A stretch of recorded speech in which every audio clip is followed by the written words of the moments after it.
video on potato bread. But before we start, I want to know how much weight of actual potato there is once we've dried it out, if that kind of makes sense. So once we've driven off the moisture from some potatoes, 150 grams worth of potatoes, I want to see how much weight is left, just out of curiosity. So we'll know how much flour we're replacing when we're making some bread. So there's this idea that bulking out bread with potato kind of makes it go further, but I want to actually know how much flour we're replacing with the potato, and then we'll be able to know if it is that economical to kind of do. What kind of are you actually saving in flour? You know, they used to do it in the past when it was times of when the crops failed and there wasn't as much wheat around. They would bulk up bread with potato and other things, and I just kind of want to know how much we're actually saving flour-wise. So we'll see what it's like when it's dried. I'm just going to put it in the hot cupboard just to drive off the moisture. I haven't got a dehydrator. I can't see the point. It's a little bit too expensive. I haven't got loads of money, you know, and it's just another toy that I won't use that much. So the potato has dried out and gone hard, so it's not like flaky. I suppose we could grind it up in the spice grinder or in a pestle and mortar, but it's dried to that, which is a lot less, and I've weighed it. It's 30 grams, so we have lost.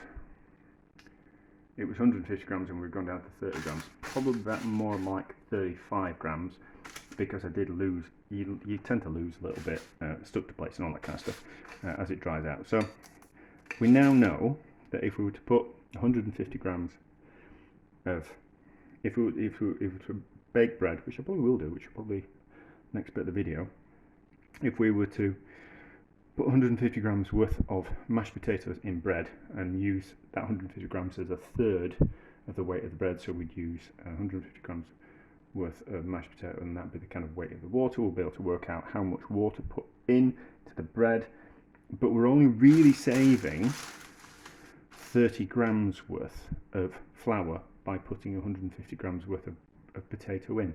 So it's not like you're saving a third of the weight of the flour that you're using because you're putting 150 grams in, and then you would put 300 grams worth of flour. We're only really saving 30 grams worth of weight of flour, because the rest of that weight was water, which would be the water that we use to make the bread. So while I've got making potato bread, when I've got a bit more time, but that'll be the next part of the video. But that's just kind of quite interesting in my eyes. Potato bread. We have got 150 grams worth of cooked potatoes, which have been drained and mashed, and then we've got 300 grams worth of bread flour with some salt just on top of it, and then we've got 200 grams worth of sourdough starter. That's a mixture. That's my active sourdough starter, and that's half flour and half water. So I was kind of thinking, I really probably should have put more potato in this recipe,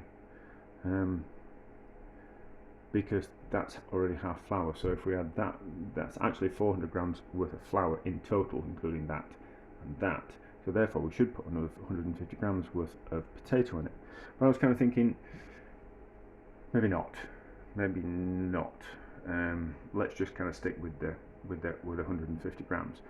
And then because we know that that 150 grams worth of potato, about 120 grams worth of it is just pure water, and the rest is just solid potato, dehydrated potato matter. Then that's going to be the bulk of the water that we add to it, as well as the 100 grams there. So then we just need to add, because for this kind of bread ratio recipe, I would just put in about 150 grams worth of water, including the water that's in the starter. So we only need to put in 30 grams worth of water, hopefully. I think that's right. Although I've been working, and then I had a bit of a quick snooze, so my brain's probably just not firing how it should be. But anyway, let's give these a mix and see what happens. And so with all my breads, what I do is I mix them roughly, leave them for an hour, so then the liquid has time to completely get into all the flour, and then it's much easier to knead afterwards. So it feels a bit dry, does this? But we need to release the moisture from the potato, so it might come together. But it's, I don't know, if we need to add a little bit more water after we've let it sit for an hour, then that's kind of quite easy. But it's much more difficult if we're going to start having to add more flour to compensate for the amount of too much liquid that we're putting. So it'll probably be okay. When I've done this before, I always kind of thought it was just a bit sticky.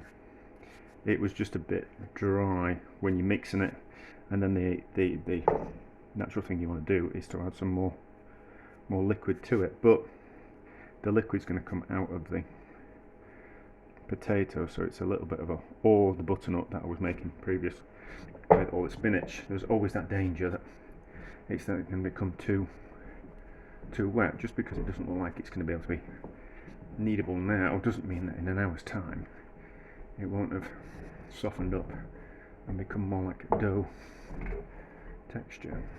So, and we'll see if adding potato to a bread actually bulks it out in any kind of way, because at the moment all we've really done, let's see, that's coming together a lot nicer now.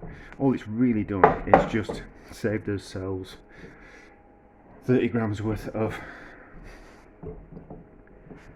flour, you know, and if we're putting 400 grams in, that's not a lot of flour that we're saving, really, is it?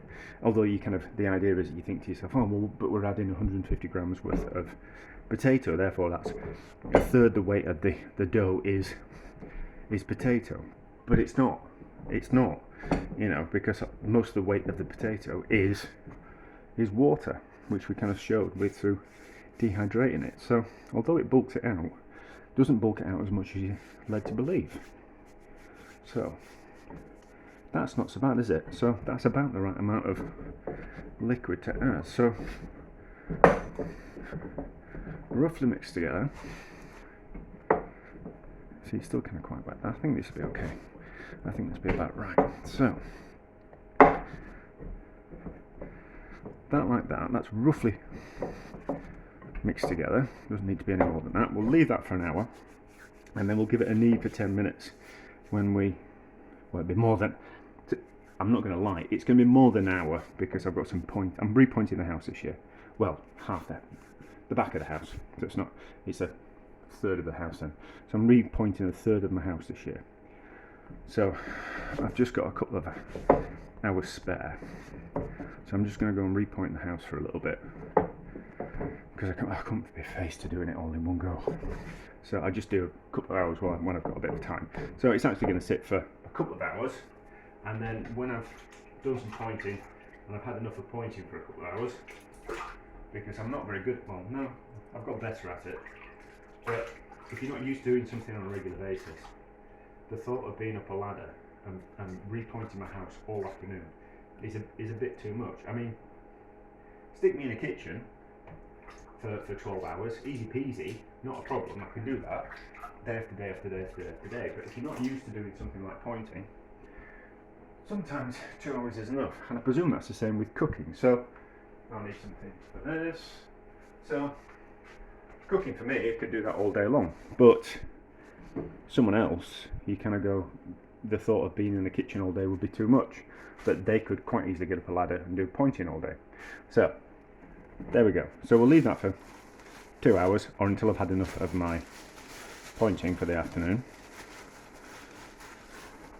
We're using shower caps, a nice green one today, because we're cutting back on plastic use, because apparently we care about the environment.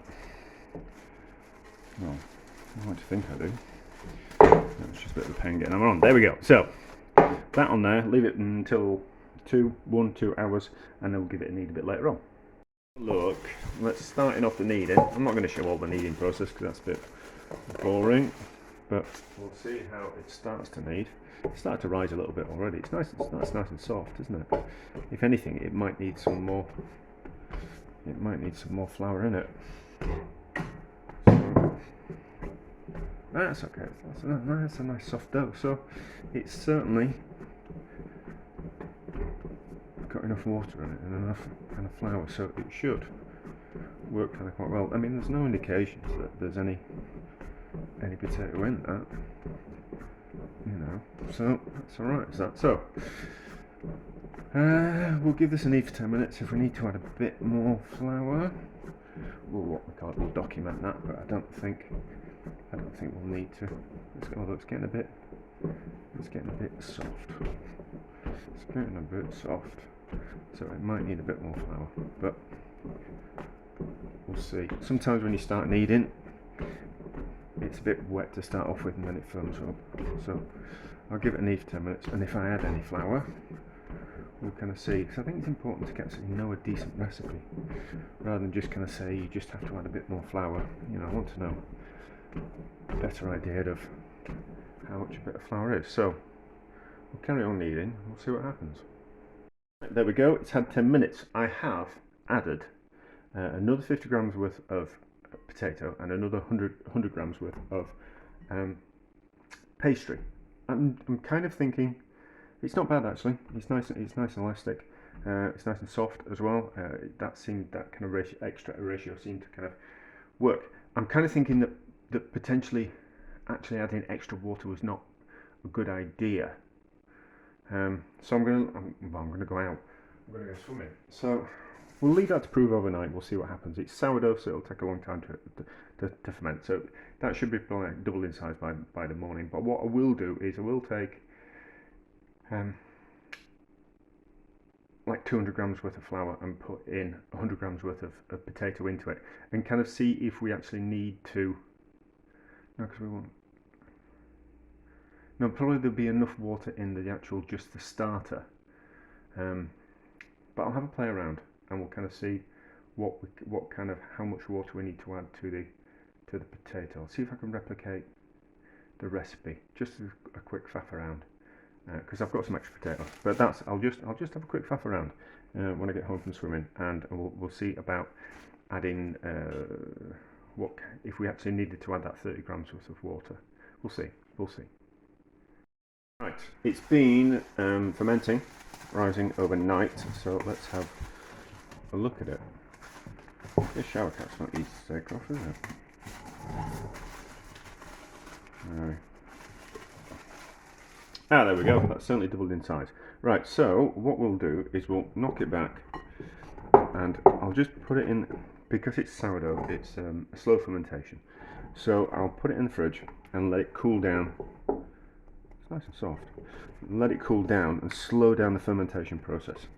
And then I'll give it a couple of hours in the fridge, and then we'll shape it and then put it back in for a slug proof in the fridge for maybe 10-12 hours, something like that. It's just because it's sourdough. You won't need to do that if you're using fast-acting yeast. And I was thinking that maybe I should put the recipe in if you were using fast-acting yeast as well, probably. I'll do that in the description. Now, this is the bread that I didn't add any extra water to. So I forgot what ratios it was, but the 30 grams that I added to the original loaf, this I didn't add anything to that. It was just the potato and the potato and the flour, and using the moisture in the potato to to form the bread. It's lost a bit of colour. I don't know why it's gone a bit grey, in all honesty. But I don't think it's not really wanting to. It certainly needs some extra water in it. So probably, yeah, it needs some extra water in it. So we can't get away from that. There's not enough moisture in the potato just to kind of form the bread. So it certainly needed that 30 grams worth of water for that bread ratio. That bread ratio that I did. Don't know what we'll do with that. We might roll it out and see if we can make a flatbread. But anyway, that'll go in the fridge as well. Yeah, but it's gone a bit grey as well. I wonder if the sourdough starter is preserving the potato in some kind of way, because it's obviously discoloration of the potato that's causing that. I wonder if this sourdough starter is actually preserving it in some kind of way. But that's kind of quite interesting. Something to think about. So we're going to shape it. Oh, that's starting to stick already. So what the shaping does, it just creates tension in the dough, and then when we slice it and bake it, it'll split open and look really nice. So it's a case of what we're trying to do is, imagine we're trying to create tension in the top of this dough here. So we're pulling those bits round there. What the best way to do it is to press at the bottom of the dough there, so you'll see that it starts to create tension in the top of the dough and make it smooth. So it'll create tension, and then when we give it a nice slice just before we bake it, it'll get that nice split at the top of the bread. So we're tucking it all into there. It'll be fine. It looks a bit rough underneath, but it'll be fine. So the more you do it, the more tension you create. Smooth the surface on top. Difficult because we've added potato to it, so it's not going to be a super smooth dough because it's not 100% flour. There's the potato starch in there, which essentially that's all we're really adding. So if you wanted to make a potato bread and you had potato starch, like instant mashed potato or corn flour, you could just substitute 30 grams of the flour for cornstarch or potato starch, and you would get the same really effect as adding mashed potatoes. I suppose you'd lose a little bit of fibre, but there we go. So that's just down to a bit of a pocket of mashed potatoes, that split there. So we'll just shape it a bit more, and you can see that those are stretching out, and then even though you can't really see. But anyway, so that's shaped well enough. Tuck that there, proving basket, a little bit of flour on top, and then if it overproofs, it's not going to stick to the shower cap. Then shower cap on. Now if you're using fast acting yeast, all you have to do now is just wait until it doubled in size. Room temperature, wait until it doubled in size. But it's sourdough, we want it to ferment, therefore we get lots of more flavour with the sourdough. So I'm going to stick it in the fridge for 10 hours, 12 hours, depending on kind of what's going on. It will slowly proof in the fridge. And as a slow proof, it's going to develop more flavour. So, but that's just because it's sourdough. If it's fast acting yeast, just leave it out. Give it half an hour, depending on the room temperature, double in size, and then you'd bake it. But I'm not doing that. This has been proving for like well over 24 hours now, and I've taken it out. I took it out of the fridge because it hadn't really grown in size, and it was in the fridge for at least 12-15 hours. So we're kind of it's just not proved. So I don't know if that's down to the well, it has proved, but just really slowly. I don't know if that's down to the potato or whatever. Like maybe the potato starch slows down the fermentation process with the sourdough starter. Might be different if you use a fast-acting yeast, a dried yeast, or a fresh yeast. But anyway, so I'm going to cook it because it's kind of double in size-ish. It's probably not doubled. It's probably like half the size that it is again. So I'm going to cook it now because I'm just can't be bothered waiting any longer. So, I haven't got things ready. Better pause. Right, I have my stuff. I am prepared. So,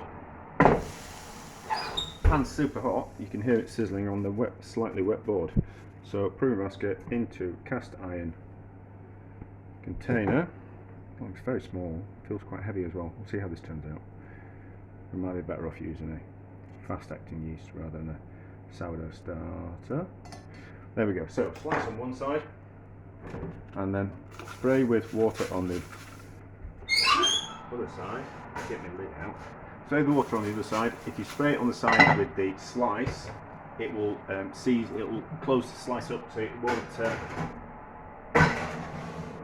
split open. You can see how hot that was when it's dried out my board, hasn't it? So 25 minutes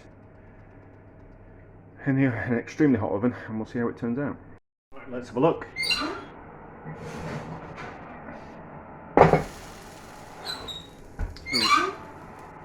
Oh, that's alright. That's alright, so we've got that lovely split on it. Ooh, turn the oven off, we don't need it on anymore. That's alright. Feels a bit heavy. Feels a bit heavy. Let's put that back in the oven, out of the way.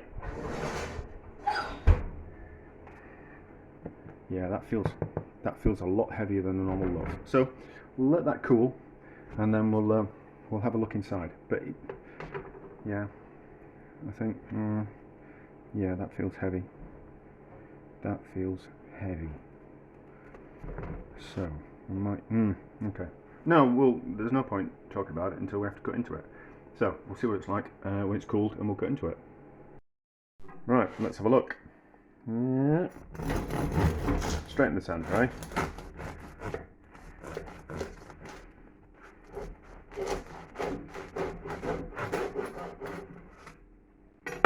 That's not too bad, is it? That's not too bad. It feels heavy though. It feels heavy. If they use that amount of dough in and just use bread flour, it'd be a lot lighter than that. Be a lot lighter than that. Slightly grey in colour. Feels more dense. The butternut bread that I made didn't feel as dense as that. But you know, I don't know why. Why would it feel more dense? Obviously, there's a higher amount of potato in than I put in than butternut. Maybe a third of the weight of the flour is too much. Maybe a quarter of the weight of the flour would be a better kind of ratio, so we get kind of flavour. But I'll do the recipe with fast-acting yeast and obviously a sourdough starter as well, and then you can make it kind of up yourself, and if you fancy having a go. But it feels all right.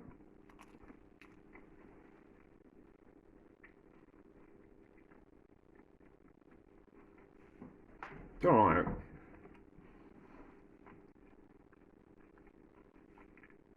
It feels denser.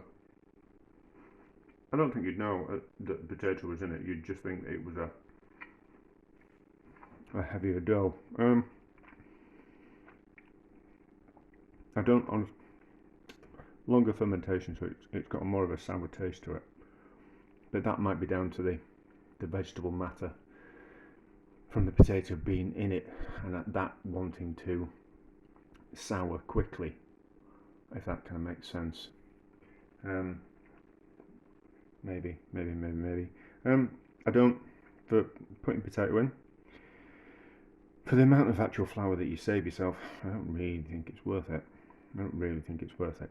And if you are going to bulk a bread out with some kind of vegetable, I think the butternut or a pumpkin is much better, because you've got more flavour in there, and you've got the colour as well. So I wouldn't recommend that you make potato bread. I recommend that you should make some squash bread or some pumpkin bread in exactly the same method. And there's a video and a recipe which I kind of worked out, which works kind of really well. I don't think you're saving a substantial amount of money, so yeah, money wise you're probably not saving yourself anything. You know, I mean, the cost of 150 grams worth of potatoes, potato price has gone up in the UK at the moment, as opposed to flour. It's probably about the same price. So it's interesting. but I think there's better things you can bulk your bread out with, and you still don't bulking your bread out by that much, because all you're really doing, I've got an itchy foot, I'm just scratching my foot. So yeah, so with the butternut, you've got like 30.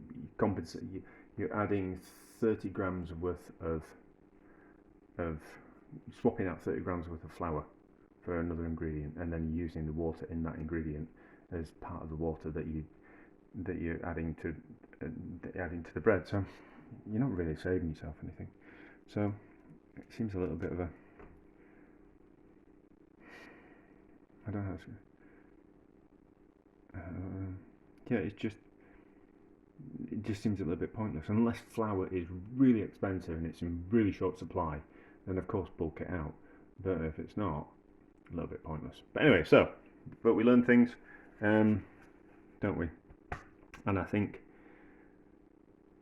you can only get away with a certain ratio of potato in the bread, and I think it's a quarter the weight of the flour that you use. So if you were to use a kilo of flour normally, 250 grams worth of potato in that kilo. Swap out 250 grams worth of, no, it's not even that, is it?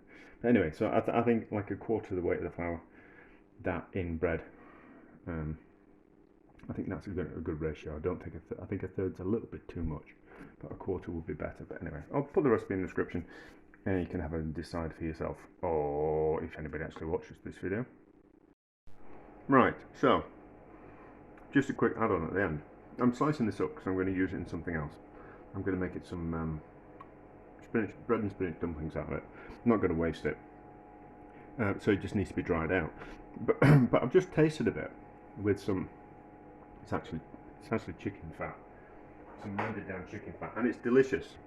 So the bread, because of the longer fermentation, it's got a really nice sour flavour to it. So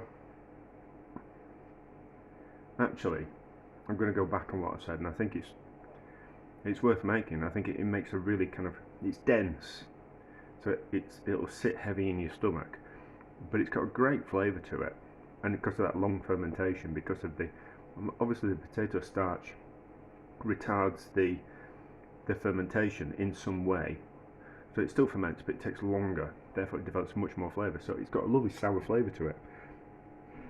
So kind of actually worth doing because of the flavour, you know. And I think that's, you're not going to save yourself any money, you know, or much flour, but nice flavour, really nice flavour. Let's see what we can do with this potato dough that we've made. Let's see if we can turn it into a flatbread. I'm just cooking something like that. I just need to turn it down, otherwise it's going to boil over. So, bit of flour, roll it out, and we'll see if we can make a potato flatbread.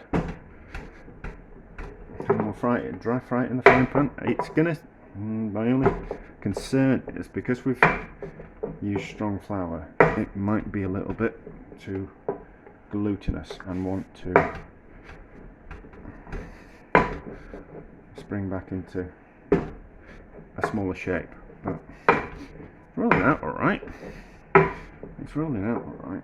And just kind of interesting that we could take some mashed potatoes and just add a third of mashed potatoes to 2/3 flour, not have to add any water to it, and then we can turn it into potato flatbreads.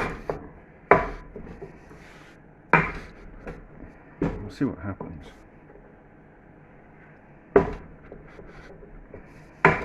Not particularly round, and you can just see where it's slightly started to discolour ish. I can see it, maybe you can't see it on the camera. I don't think the camera's picking up the different shades of white. Anyway, so that's nice and thin. Let's get out of the frying pan and see if we can cook it. Right, let's have a go and see what happens. So dry frying pan on a medium-high heat, and then we'll see what happens. I was tempted to put some fat in the pan. Maybe we could do that for the second one. Let's see how this one turns out. Let's just roll another one out while we're here. Put the flour away. And we might just fry one. This will be at the end of the video. It doesn't need to be on the part of the bread making video. But I suppose if we can, the bread dough is quite soft, so I suppose we could have taken some of that bread dough and done exactly the same with that. That might be quite interesting. No, I don't want to make any more. I don't want to make any more. Everything.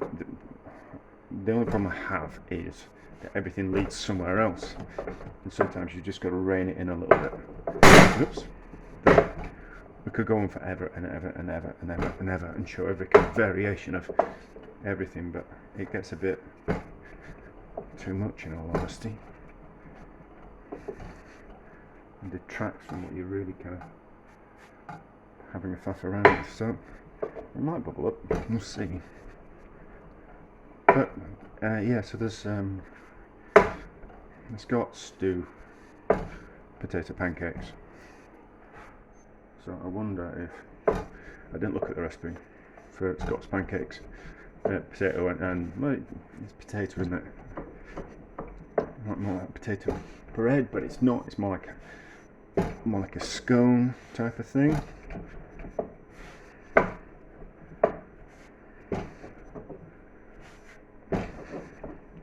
That's not so bad, right? So it's puffing up slightly. Oh, there we go. Look at that. There we go. So we've made potato flatbreads. That's alright, isn't it? That's alright, it's nice and bubbling up. So there we go. We can take mashed potatoes and we can mix a third mashed potatoes into 2/3 flour and create flatbreads. And we don't need to add any water. So potentially you could do that with leftover mashed potatoes. So after Sunday dinner, you've got some leftover mashed potatoes, which will have butter in them as well. I think that'd be kind of quite nice. You could just add flour to that and create flatbreads. So for maybe your curry later in the week, you could make fresh flatbreads with leftover mashed potato. But we'll have to see how they taste first. It might be awful. But that little bit of butter in them would be nice, I would have thought. What we'll do? We'll do ones that are just plain fried in a dry pan, and then we'll do some what we call it ones. We'll do some ones with a bit of fat in the pan, because I think that might be kind of quite interesting. What we've got fat-wise? We've got some chicken fat. That'll do the job. So what we'll do is we'll just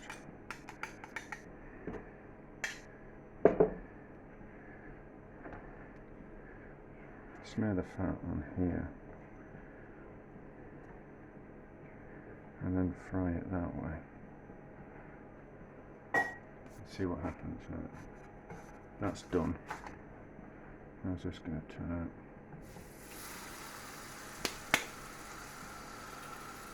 There's a paratha. When we went to a restaurant, we had a paratha. I think it was. And it's very nice. And I'm sure you roll it up. Roll it out flat, roll it up, and then roll it out flat again. So it's like a bit like a lamination. Maybe we could try that. Maybe this is going to be bread dough part 2. Maybe this is going to be bread dough part 2. Unless it's going to be a 2-part recipe, 2-part video, and with just one. Anyway, how does this taste?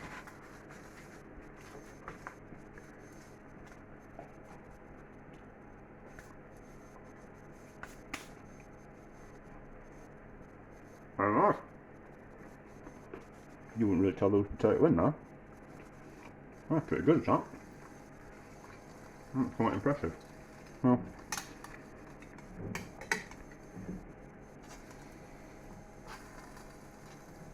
the fat's going to make a world of difference.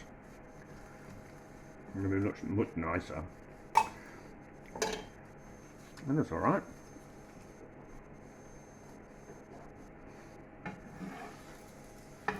Hold on, I am rather hungry, so I've just got in some yoga.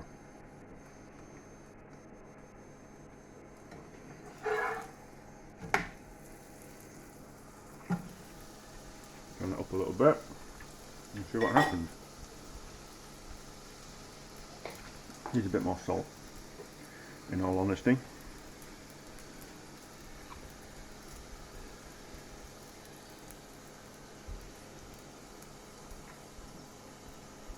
Well, it's starting to boil, that's okay.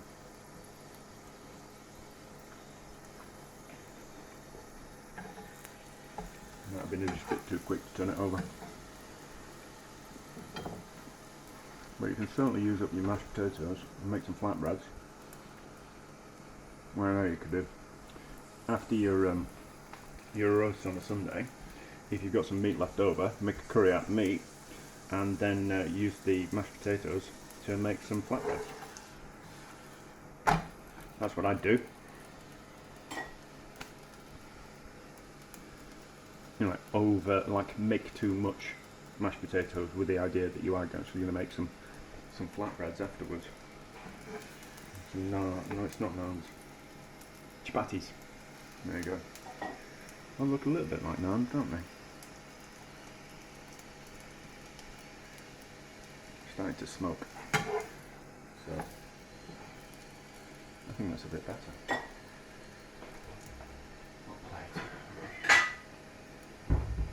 Not make a mess of my board. Out of the way. Turn that off. That's the plate. And then it's going to be a little bit too hot because of the fat. And just tear a bit off.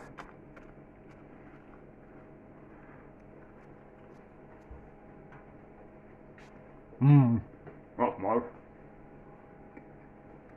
So, that works.